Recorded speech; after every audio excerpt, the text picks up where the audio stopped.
اما بعد فاعوذ باللہ من الشیطان الرجیم بسم اللہ الرحمن الرحیم قل یا ایہا الناس انی رسول اللہ الیکم جميعا الذی لہ ملک السماوات والارض لا الہ الا هو یحیی ویمیت فآمنوا باللہ ورسولہ النبی الامی الذی یؤمن باللہ وکلماتہ واتبعوہ لعلکم تہتدون۔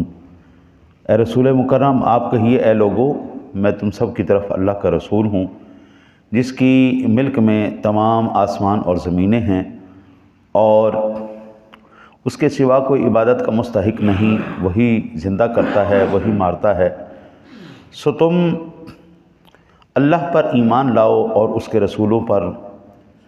رسول پر جو نبی امی لقب ہیں، جو اللہ پر اور اس کے کلمات پر ایمان رکھتے ہیں، اور تم سب ان کی پیروی کرو تاکہ تم ہدایت پاؤ۔ اس آیہ مبارکہ کے ضمن میں کل یہ عرض کیا تھا کہ میرے آقا نبی اکرم صلی اللہ علیہ وسلم کی ذات گرامی از خود معجزہ ہیں، آپ کے کیا کیا معجزات تھے، اور آج یہ عرض کروں گا کہ آپ کے صدق پوری اس وقت کی عرب کمیونٹی، پورا عرب معاشرہ اس بات پر متفق تھا کہ حضور کبھی جھوٹ نہیں بولتے۔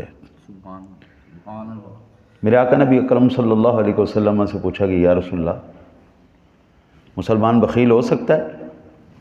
آپ نے فرمایا نہیں، بخیل تو نہیں ہوتا، لیکن ہاں کبھی بخل کر جائے۔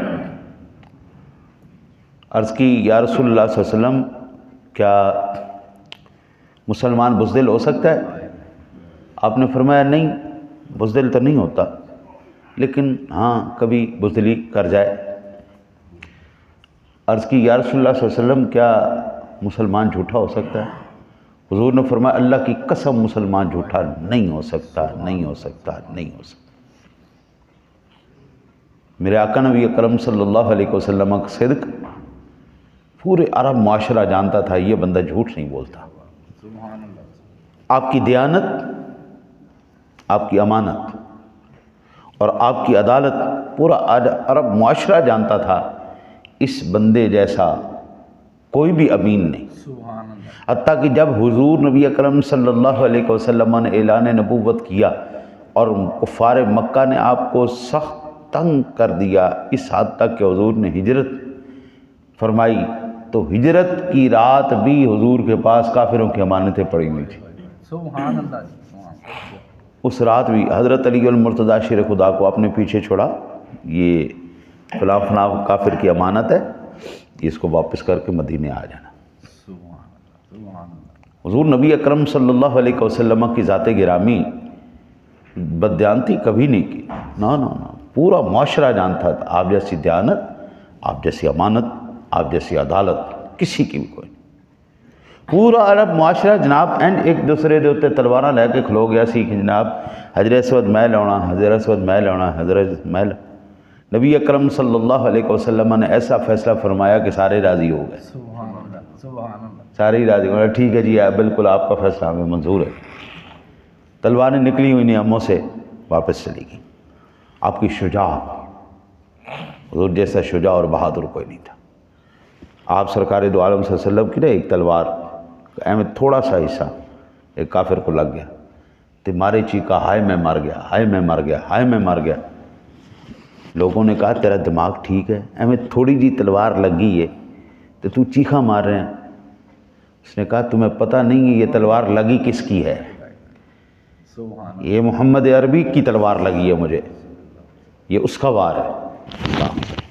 اعلیٰ حضرت کا ایک شعر ہے جی، یہ رضا کے نیزے کی مار ہے کہ عدو کے سینے میں غار ہے، کسی چارہ جوئی کا وار ہے کہ یہ وار وار سے بھی پار ہے۔ جی یہ کوئی عام وار تو نہیں تھا نا جی۔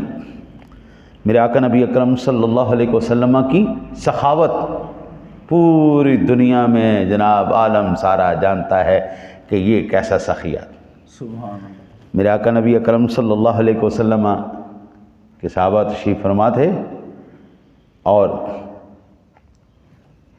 اعلیٰ حضرت عظیم البرکت نے بھی اس کو بڑے خوبصورت انداز میں نقل کیا ہے، ہاں جی۔ وہ کہتے ہیں کہ حاتم طائی نے اپنے دربار کے 8 دروازے رکھے ہوئے تھے، بھئی کسی دروازے سے بھی فقیر آ جائے، 8 کے 8 دروازوں سے فقیر آ جائے تو اس فقیر کو جو ہے خیرات دے دی جاتی تھی، کبھی خالی ہاتھ نہیں جانے دیا۔ صحابی کہنے لگے ایک کڑی خیرات ہوئی، ایک کو خیرات، بھئی 8 دروازوں پہ وہ بندہ آیا ہے، اس کی حاجت نہیں پوری ہوئی تو اگلے دروازے پہ گیا ہے نا۔ حضور جناب رسالت مآب صلی اللہ علیہ وسلم کے پاس جو بھی آیا ہے، حضور کے پاس ایک بندہ آیا، یا رسول اللہ میں غریب ہوں، مفلس ہوں، وہ مہربانی کر دو۔ حضور نے فرمایا یہ سارا ریوڑ لے جا۔ تو باہر جا کے شور مچائے، بھائی محمد عربی صلی اللہ علیہ وسلم کا کلمہ پڑھ لو، یہ اتنا دیتے ہیں، اتنا دیتے ہیں، نسلوں تک کو سوار دیتے ہیں۔ سبحان اللہ، سبحان اللہ۔ ہاں جی، میاں محمد بخشار رحمۃ اللہ تعالیٰ علیہ فرماتے ہیں 3 مہینے خلقت رجی ویک یوسف کے نانی، سبحان اللہ، جن عربی محمد ڈٹھا اور راج کے 2 ہی جاننی، سبحان اللہ، سبحان اللہ، اور راج کے 2 ہی جاننی۔ بے شک، یہ میرے نبی کی سخاوت ہے۔ اللہ ارشاد فرماتا ہے وَأَمَّا السَّائِلَ فَلَا تَنْهَرْ، سبحان محبوب جو تیرے در پہ آ جائے نا اس کو جھڑکنا نہیں۔ حضرت جی میرے خزانے محدود ہے، میری تنخواہ محدود ہے، ایک محدود تنخواہ ہے، کبھی مہینہ پورا پڑ جاتا ہے، کبھی نہیں پڑتا، کبھی ہم ایسے گزارا کر لیتے ہیں، کبھی ادھار اٹھانا پڑ چلتا، لیکن اللہ ارشاد فرماتا ہے محبوب خزانے میرے ہیں، مالک تجھے بنا دیا ہے، جس کو چاہے تو عطا فرما، جسے چاہے عطا فرما، اور حضور نے پھر جس کو دیا ہے کمال دیا ہے۔ میرے آقا نبی اکرم صلی اللہ علیہ وسلم کی سخاوت کا دور و نزدیک پوری کائنات میں چرچا ہے۔ آپ صادق الامین تھے۔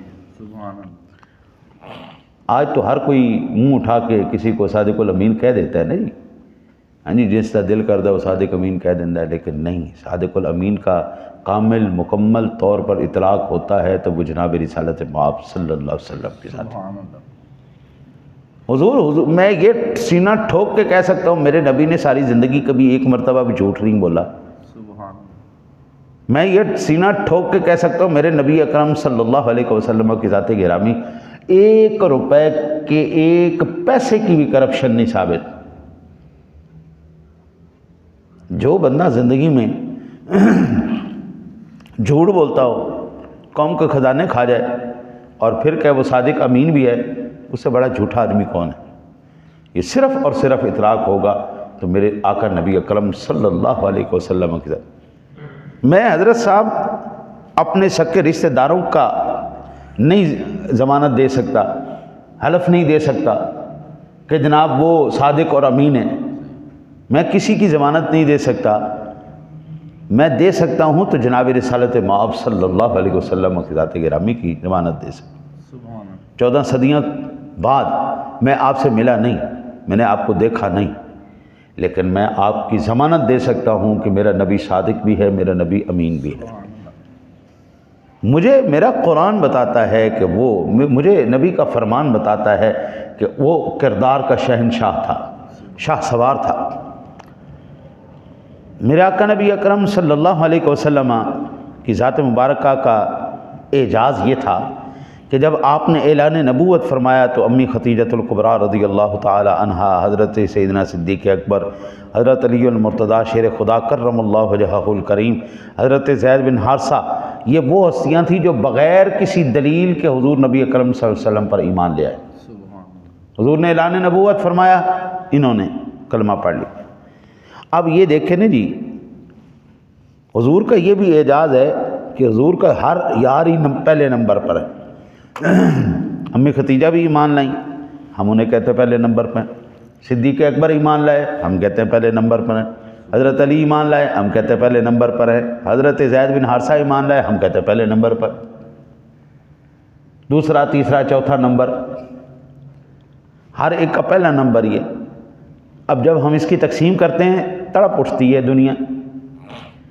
میرے نبی کا ہر غلام پہلے نمبر پر ہے جی، سبحان حضور کا صدیق بھی پہلے نمبر پر ہے، حضور کا عمر بھی پہلے نمبر پر ہے، حضور کا عثمان بھی پہلے نمبر پر ہے، حضور کا علی بھی پہلے نمبر پر، سبحان اللہ، حضور کے سارے یار پہلے نمبر پر۔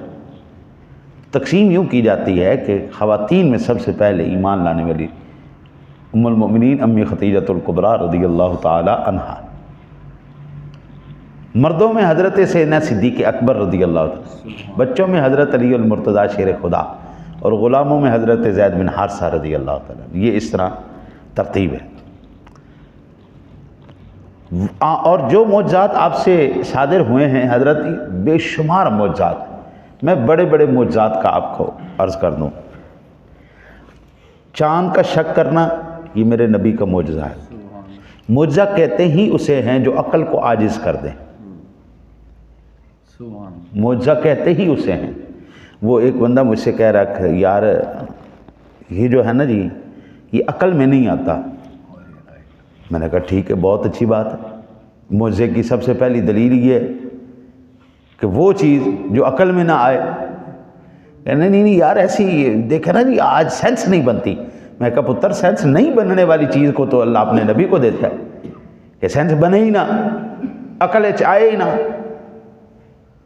آج حضرت جی آج سے نا 100 سال پہلے اگر کوئی بندہ کہتا نا میں لاہور میں بیٹھا امریکہ بندے سے بات کر لوں گا اور ایسے بات کروں گا کہ میرے آمنے سامنے ہوگا، میں اس کو دیکھوں گا وہ مجھے دیکھے گا، دنیا کہندی پاگل ہے،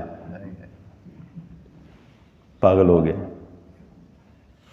بھلا اتنی دور 7 سمندر پار کوئی بندہ ایک دوسرے نو ویکھ کے گل کر سکتا ہے؟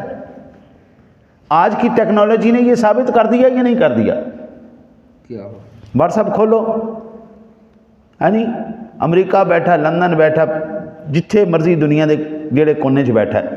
پہلے جنگلوں میں نیٹ نہیں آتا تھا، اب جو ایلون مسک نے اس نے جنگلوں میں بھی نیٹ دے دیا ہے، سیٹلائٹ نیٹ کر دیا، جہاں تمہارا دل کرے نیٹ لگاؤ جناب اور چلاؤ۔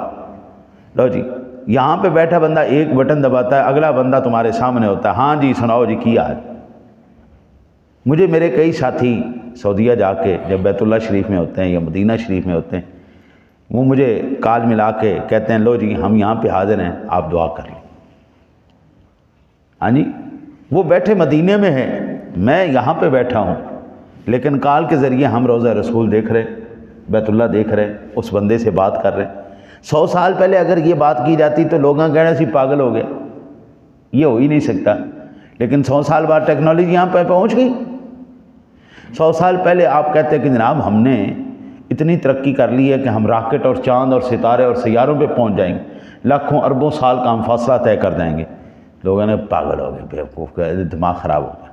لیکن آج آپ دیکھیں جیمز ٹیلی اسکوپ نے کہاں تک سفر کر لیا، اربوں نوری سال کا فاصلہ طے کر لیا، اربوں نوری سال۔ اور وہ کہہ رہے ہیں جی نا یہ دیکھ لیں جی اربوں نوری سال کے فاصلے پہ ہم پہنچ چکے۔ اگر انسان اور انسانی ٹیکنالوجی یہ جو نبی بھی نہیں ہے، رسول بھی نہیں ہے، مسلمان بھی نہیں ہے، وہ ٹیکنالوجی اتنی حاصل کر گئے ہیں جناب، اور اربوں نوری سال کے فاصلوں تک وہ پہنچ چکے ہیں، ستاروں سیاروں تک کمند پہنچا دی گئی ہے۔ میرے رب نے صدیوں پہلے اپنے محبوب کو معراج کروا کے بتا دیا تھا دنیا جتنی مرضی اگے چلی جائے میرے مصطفیٰ تو اگے نہیں جا سک رہی۔ سبحان اللہ، آپ جو مرضی کر لیں، چاند کو 2 ٹکڑے نہیں کر سکتے، میرے نبی نے 2 ٹکڑے کر کے بتا دیا، تم جتنے مرضی ایٹم بم، ہیلیم بم، ہائیڈروجن بم جو مرضی بنا لینا، لیکن میرے نبی کی انگلی کا اشارے کا مقابلہ تم نہیں کر سکتے۔ سبحان اللہ، وہ اشارہ کرے گا چاند کو توڑ کے رکھ دے گا، وہ واپس حکم فرمائے گا چاند واپس آ جائے گا۔ میرے نبی کے تم دعاؤں کا، آپ کے معجزات کا مقابلہ نہیں کر سکتے، میرا نبی دعا کرے گا اور اشارہ فرمائے گا، سورج واپس لوٹ آئے گا۔ میرے پوری کائنات جناب آج تڑپ رہی ہے پانی کے لیے، بڑیاں بڑیاں جنگاں ہوں پانی دے اتنے ہونیاں نے، میرے آقا نبی اکرم صلی اللہ علیہ وسلم نے انج انگلیاں فرمائیاں، انج ہاتھ فرمایا، آپ سرکار نے ایسے ہاتھ فرمایا، آپ کے 5 انگلیوں سے حوض کوثر کے چشمے جاری ہو گئے۔ سبحان اللہ، پورے جو ہے نا لشکر کے لشکر آپ کے ہاتھوں سے نکلے ہوئے وہ خوبصورت حوض کوثر کے چشموں سے سیراب ہو رہے ہیں۔ سارے معجزات آپ کے برحق ہیں۔ حضرت جی یہ جو میرے سامنے پڑا ہے اللہ کا پاک قرآن، اس سے بڑا معجزہ ہے ہی کوئی نہیں۔ سبحان اللہ، سارے معجزے سبحان اللہ میرے نبی کے ہر ایک یہ جو قرآن کی صورت میں اللہ تعالیٰ نے اپنے حبیب کو معجزہ عطا فرمایا ہے، حضرت صاحب 14 صدیاں گزر گئیں، کوئی کمی بیشی نہیں ہوئی اس کے اندر، کوئی 2-4 سپارے بڑھ گئے ہوں جو کم ہو گئے ہوں، نہ آج سے 14 سال پہلے جو قرآن پاک تھا، 1400 سال پہلے، آج بھی وہی قرآن پاک ہے جو میرے آقا نبی اکرم صلی اللہ علیہ وسلم نے تلاوت کیا تھا، وہی آج ہم تلاوت کر رہے ہیں۔ مخالفین کی کثرت کے باوجود قرآن کو مٹانے کے پیچھے لگے ہوئے، دین اسلام کو مٹانے کے پیچھے لگے ہوئے، لیکن رب کعبہ کی قسم ہے قرآن کو کوئی ختم نہیں کر سکتا، حضور کے فرمان کو ختم نہیں کر سکتا۔ میرے رب کریم نے فرمایا جو اللہ پر اور اس کے کلمات پر ایمان رکھتے ہیں، اور تورات اور انجیل اس سے مراد ہے تورات، زبور، انجیل، جو قرآن پر ایمان رکھتے ہیں ان کو شرم کرنی چاہیے، اس نبی کا دامن رحمت پکڑ لینا چاہیے اگر وہ نجات چاہتے ہیں۔ اللہ سے دعا کرتے ہیں اللہ تعالیٰ آپ کو مجھے حضور کی سچی محبت نصیب